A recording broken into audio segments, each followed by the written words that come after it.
Alright guys, it's Kyle. I'm just coming to you guys from my buddy Rick here. Just met him online there and seen his post about his Evo on Facebook. And that's what got my attention for sure. It's a beast that's coming up from Jersey from his tuners. Right now he's only got his 2014 Jeep Grand Cherokee here, SRT edition, so it is a monster looking at it. I can't even begin to list the things that he's got on it. Want to tell us a little bit about it there, Rick? Yeah, so 2014 Grand Cherokee SRT, and then it's lowered on road magnet springs and 1 1/4 inch spacers, and it's got a Hennessy intake on it and a Jet 180 thermostat, and that's it for now. Okay. This is I wasn't sure if I liked the way that the Cherokees were put into it, but the way that the SRT did it, they definitely have it pretty nice. I like the layout. I didn't think I'd like the headlights at first, but looking at it, definitely it's changed my opinion on it. And I like the drop on it. It's enough that it's still drivable in what we call Halifax, the pothole capital of the world. And Brembos are a nice touch to it, black, and did the plastic dip on the taillights here that I see too. Nice thin layer on that, plastic dip on all the emblems. And the sound of it too with the Borla. He's got, is this catback Borla that you got? Yeah. Yeah, he's got a catback Borla exhaust system there. That's got a nice little rumble to it when he starts it up. It's pretty impressive. I like it. It's definitely, I normally don't like Jeeps, but this is definitely like it. It's got the wheels, the rims plastic up and everything. Yeah, the interior is a leather and Alcantara interior. Alcantara in the middle here, the suede, and then the leather obviously on the outside. SRT trims. And this is the view of the dash here. How big is that? A nav system that's all in the middle there too? Yeah, it's 8.4 inch Uconnect. It's the same thing they put in Dodge Dart all the way up to this. Okay. Runs in like every single Chrysler product now. Okay. Yeah, they definitely changed it since last time I was in a Jeep Cherokee, I'll tell you. But I like all the stitching here, all the way up onto the dash and everything. Leather wrapped everything. It's awesome. Has that got any kind of a system in it, like sound system? It's just factory, but it's got 3 subs and it's like 1,000 watts or something shitty like that, so it pumps pretty good. It beats mine already. So. Yeah, it's total. It's awesome. It's pretty wild. There's really nothing else that you'd want to do to the stereo as far as it goes. Right, sweet. What kind of horsepower is it pulling out of it? 470 horsepower and 465 foot-pounds. There you go. Any future plans with it as well? Yes. Yeah. Put a supercharger on it at some point, maybe in the fall. Big old dirty supercharger. That'll add another 100, 150 to the wheels probably. Give or take, yeah. Nice. Tuning it at all or anything? Yeah, it'll all be done through a guy named Johan in New Jersey. Okay. Is that where you're getting your Evo done through? No, different shop. Different Evo shop? is at Speed Circuit, New Jersey. This is just a different guy. All right. Unfortunately, we can't do the review on the Evo, which is what I'm really excited for. But by the time he gets it up here, I'm going to be gone on deployment. You guys know about that, so I'm super excited. Hopefully he won't sell it by the time he comes back, the crazy guy. But I'm definitely looking forward to doing a review on that. Not bad for a stock stereo. That's pretty good. I like this here, the carbon fiber trim there too. Yeah, it's all real carbon fiber. It's actually real carbon fiber, that's cool part. It's not like the normal kind of like plasticky crap. Oh, the Evo has. Like the Evo has Carlos, yeah. Seats are super comfortable.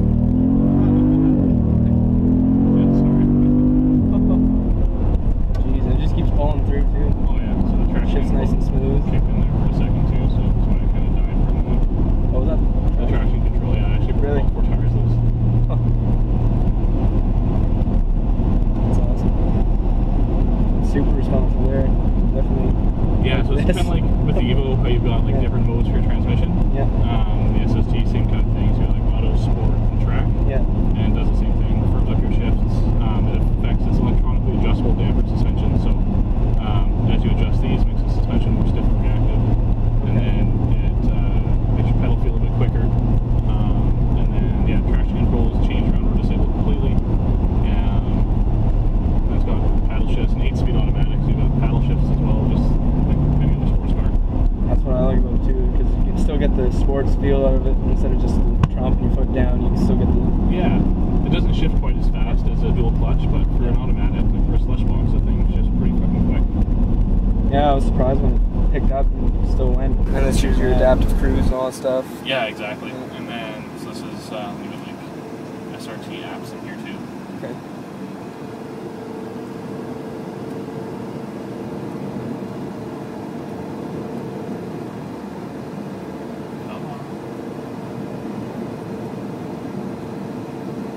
In the US, you get even more. Yeah. But in Canada, like you're kind of screwed. It also has Wi-Fi in it out of the US. Okay. So you like runs Wi-Fi inside it. That's intense. There you go. So I have it set to metric right now, but this shows you the power and the torque and the oil pressure that it's actually producing at any given time. So, or to get on her. Yeah, it kind of jumped up a bit. That's awesome. So it's kind of cool. It does absolutely. It's got built-in gauges there. Yeah, it's got full built-in. So no AFR or anything like that, which is what you really want when you're tuning. But at least it shows any of the that requires the oil pressure, temp, and then coolant, trans, and take air temp. Okay. Sweet. That's intense, just like on the GTR. Yeah, it's really it's got similar. the built-in gauges. Yeah. Unfortunately, this is not all the gauges I really want. But, yeah. I mean, well, when it's not boosted and everything, right? So you don't need, doesn't have all the other stuff.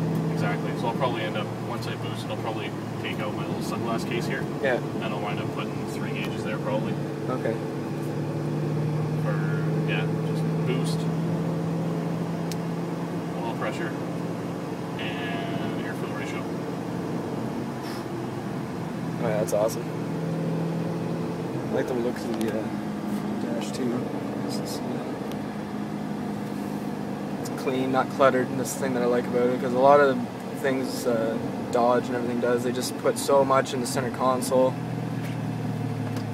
Oh, for it's sure. right messy, and that's where with this too, you can everything's actually nice change and neat. Everything in the dash too. So like, change it so it's analog or digital. Oh, okay, yeah, that's cool too. Whatever you want there. Change it from mile per hour to kilometer per hour there. This is all your info, so like oil life, usual junk. Adaptive cruise control, mileage, trip info. If I didn't have an iPhone, I could actually store like emails and text messages on the dash. Oh my god, that's a good idea. Exactly. I wonder how often these things get into accidents down in the States. Often enough. And then it's got 0 to 60 performance calculators and everything on it too. Okay. So I can tell you exactly where your 0 to 60 time is, and quarter mile time and all that. Yeah. In the winter, I was able to get it down to 4.2, 0 to 60. It's pretty good for winter in Canada. Yeah, well, it says naturally aspirated. The like your air density or DA value really affects all the performance. So. Oh, cold air, yeah. Yeah. So right now, with it being so hot out. Yeah. So look, our intake air temps 38 degrees Celsius right now, and it's actually 19 outside. So there's a 20-degree difference in what your intake air temp is.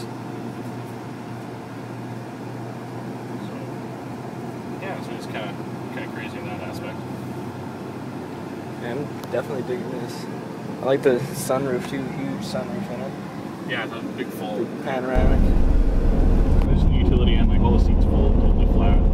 I've had sheets of plywood in here and pressure washers and an auger at one point in time. I use it like an SUV. I put windows in and travel with those for clients, and so I use it legitimately like an SUV too when you're playing with the modes that affect your torque distribution. So factory is 40-60, 40 front, 60 back in auto, and then it is 65-35, so 65 back, 35 front in sport, and 70-30 in track.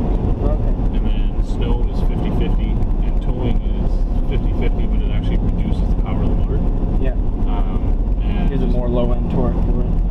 Not even, it just reduces your overall power consumption, and makes it so you just can't be like driving around like an idiot with a trailer on it. Yeah. And adjust your braking and your suspension setup. Is that a button there that says launch? Yes, it's a factory launch control in it too. Oh my god.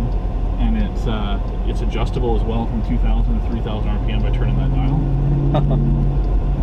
So that's pretty cool. We're in a Jeep, right? Yeah. Okay, that's double checking. Maybe shenanigans here.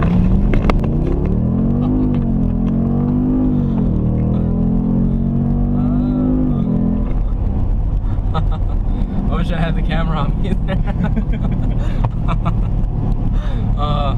So that shows you the difference though between winter and summer, because that was a 5.10 to 6 that we just did. So I lost a second just based on time of year. Yeah. Just because the intake air temps were so much honorable now. So this is like the soft setting for the transmission and for the suspension, so you can feel like there's no vibration. Yeah. This is even with it lowered, right? Yeah. And then you put it into the track.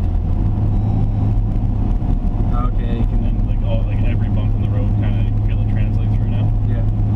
How did it differ between when you had the stock suspension and when you lowered it down? Almost no